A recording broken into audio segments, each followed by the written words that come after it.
start recording. And there we go. We are recording. Let's go to slideshow. Okay. All right. Today we are going to discuss about the R Markdown. It's just another way to generate a report in R. Okay. What R Markdown basically, if you have heard of Jupyter Notebooks, this should be very similar concept to that. Basically, if let's say you're doing some analysis of your data, right? What you can do is you can include your code as well as your analysis that you did, right? So if you are observing some data or you did some analysis about data, and then you have to make comments on your data, right? So one way you used to do right now when we did our assignment was you copied over your code and then made comments to it, right? Now, this way you can make your comments right there with your code. So it's a good way to generate reports. Okay, so let's discuss about that. Okay. So, what are the learning objectives for today's session is we will understand the value of writing reproducible reports. Can anyone tell me what does it mean by reproducible reports?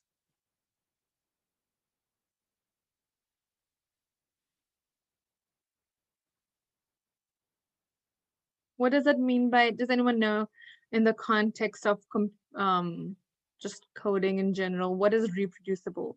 What is a reproducible code? Does anyone know? Reports of tests that can be run again. Yeah, that's absolutely correct. So for example, I gave you a code and you just want to test what's going on with that code.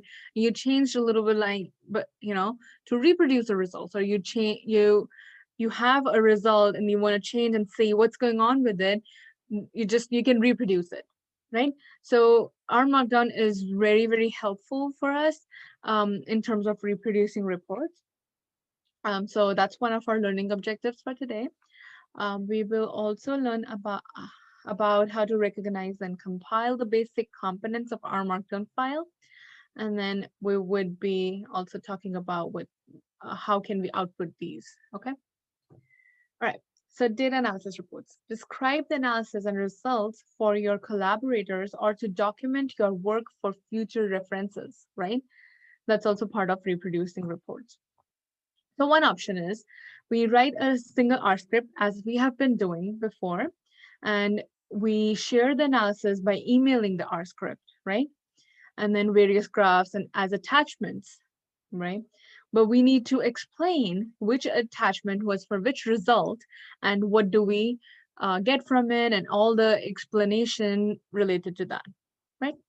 The option 2 is writing a formal report using Word. So you copy over everything to Word and then write everything, your comments, your attachments and everything there and explain. But this can also be a little bit, obnoxious and, formatting might be a little bit weird.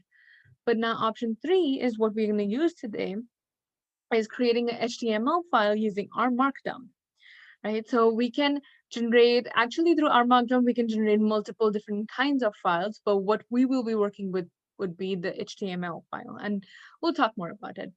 Okay, so the file can be one long stream. We don't need to worry about the top figures and adjustment of the figures. That won't fit on page to page. It would automatically take care of everything. The R Markdown would do that, and it's simple and easy to modify. Okay.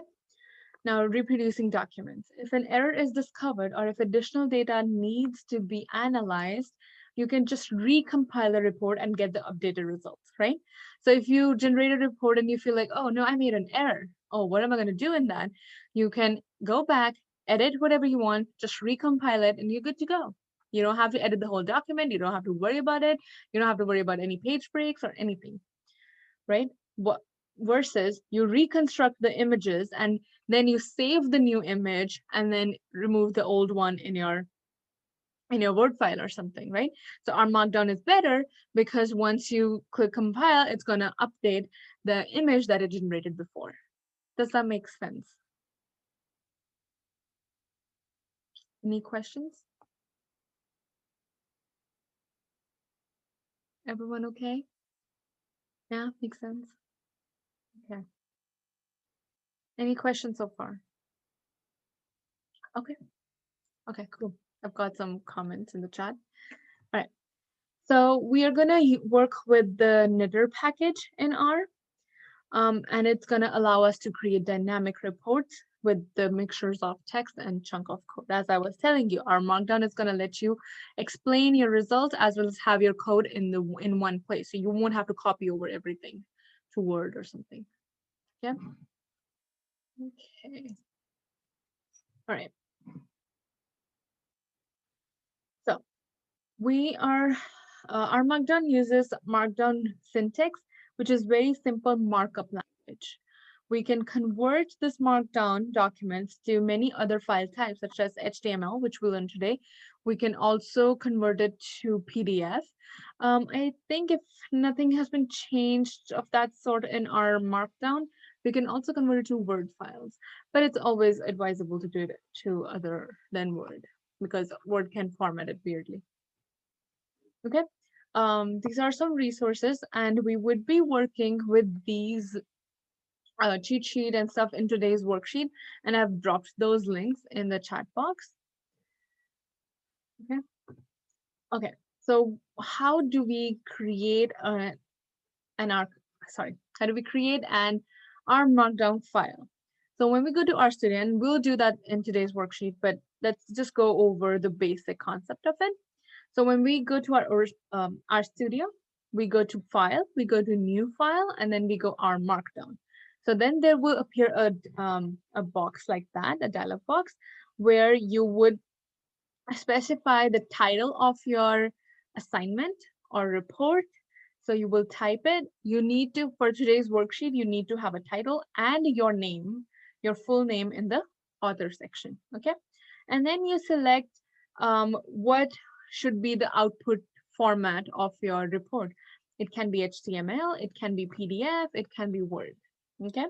We are gonna be working with HTML. You can try doing PDF, but you need additional softwares for that. As it mentions here, you need MikTeX on Windows, and then you need the, if you have Apple, you need MikTeX, okay?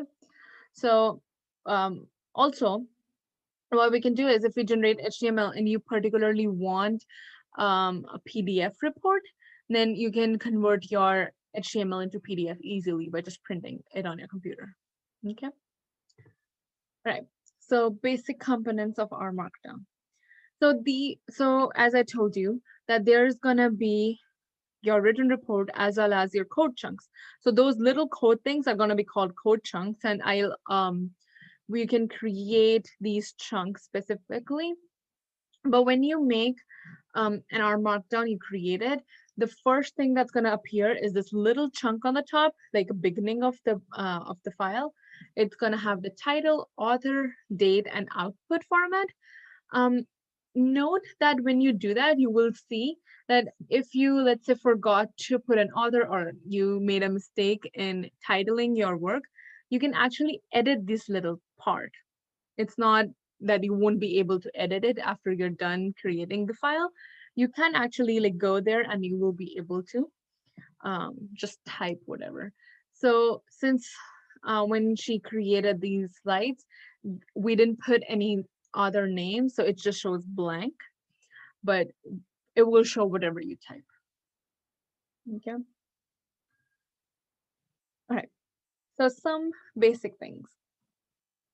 So RStudio creates a document with some example text that to get you started. So RStudio, when you generate a file, generate an R Markdown, you create a new R Markdown file, it would show you, hey, this is the example of a code chunk, or this is an example of what you can do in it. So it would have little things in there that you can, play around with to get familiar with how R Markdown works, and then do your own thing. These chunks of our code that will be executed by knitter and replaced by their results.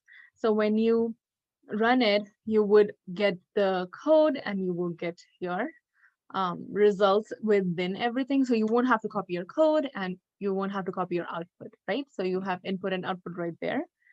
So how do we run these individual chunks of code? You put your cursor there, you should have, it should know which code chunk you want to run. And then you go up on the run button and you click run the current chunk and it would run that part of the code. You can also select a couple lines. If you just want to run selected lines, you can just select those and click, I think, shift enter or control enter, I think. That would be okay. The other thing you can do is in the code chunk, there is a play kind of button on top. If you click that, it would also run that particular code chunk. Any questions so far? I know this is all being very theoretical, but you will, when you create an R Markdown file, it will be much better for you. Okay. But any questions so far?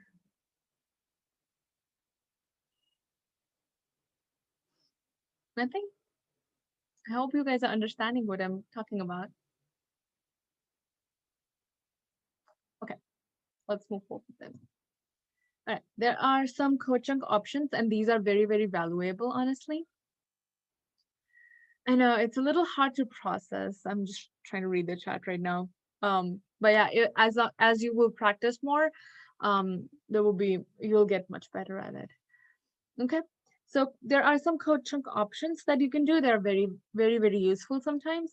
So for example, in the code chunk, let me see if I can go, okay, here.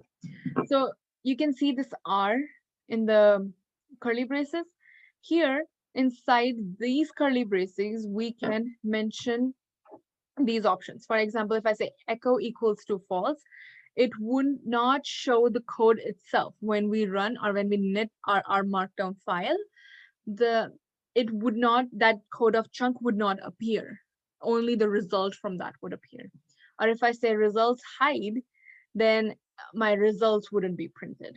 If I say eval equals to false, it's basically, there won't be, the code would not be shown, but it will be, it will be shown, but it won't be evaluated. Warnings equals to false and message equals to false to hide any warnings or messages. So sometimes when you load some packages in R, there are so many attached warnings to it that, if they're just related to those packages, you don't need them really. So if you want to suppress those in your output, you just say warning equals to false or message equals to false. Those just hide those warnings from your output report. And then lastly, but not, there are other options, but what we're going to discuss is you can actually manage the size of your figures or images that are being produced by your code by fig.hide and fig.width. Okay. Okay. More on code chunks. So we are going to be working with some libraries in our codes in future and from now. So whatever libraries you want to use in your file, in your code, they must be loaded. They must be loaded in your RMD files. As you just do it in R script, they must be loaded in your RMD file. What I usually do is I create a chunk on top that includes all my libraries. And if I need any other library for any other part of the code later in the line, I'll just go back and add it there so that I know what all the libraries I'm trying to include. Let's say you are reading a data frame from a CSV file. You also need to include the code in your RMD for reading the data. If you want to run the code that refers to an object, for example, plot thing, you need to include all the instructions about that data. Like, what is that data? You can't just say plot this data. What is that data? Where is that data? Okay, you have to explain it. Okay, this is pretty cool. So you can actually make every number in your report reproducible. How? So if I'm typing something, I found that mean of this was 5, something like that. I'm typing that. In place of that 5, I can make that 5 reproducible so that when someone else sees my report, they can actually reproduce my results by including just these lines. So if you see that, if you say this apostrophe thing R, in between those little things, you can type this whatever code you want to reproduce a number from, and it would include it in place of that 5. So for example, that I say 5 point, in this particular example, it says round some value, comma 2. So it will round off that value, and you will have that value in your report when it gets knitted. But at the same time, it's reproducible. Does that make sense? You won't have to remember, oh, how did I get that 5? Sorry, is there a question? Yeah, it makes sense. Okay. Any questions so far?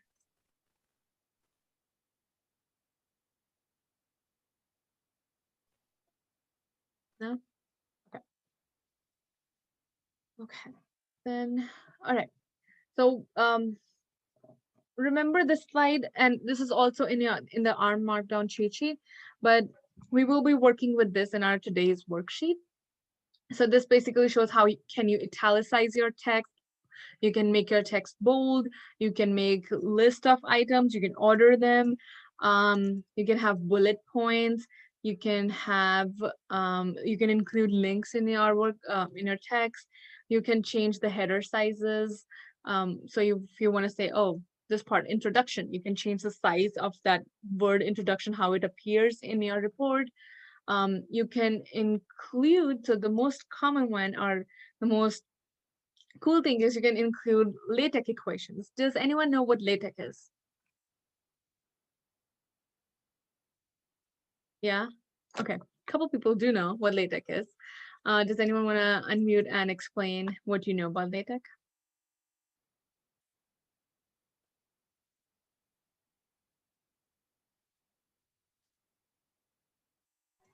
I can answer that. It's like kind of like a coding language where you could basically like format PDFs any way you want. And there's like a lot of mathematical symbols and stuff you could use too. Yeah. Yeah. Mostly, we can type up our equations much easily in a very efficient manner using LaTeX. So in the cool part about R Markdowns that I find is we can include our equations using the LaTeX code. So knitr package lets us to do that. You just need to include your LaTeX code inside these dollar symbols, and then you can have, like, for example, here you can see they said a equals to, this is just the LaTeX syntax, and then a equals to pi. Pi is a reserved word, so it will always show as a symbol, and then times would show as this like big cross thing, and then r squared. So it would reproduce an equation when you knit the whole file. Okay, so that's pretty cool about R Markdown. Okay, so when we compile our RMD file into HTML, we should press the knit button. Once we are done with our file, you press the knit to see the whole report. A preview appears, and HTML file is also saved to the same folder where you saved your RMD. Okay, now this is just a little bit overview of how things are getting compiled. It's nothing deep, just a very broad overview that when we use the knitr package, the RMD gets to MD and then figures, and then it pandocs into the HTML. It's a very broader overview of it. Okay, so that's for the presentation, and now we will be working with the worksheet. Unless we have any questions.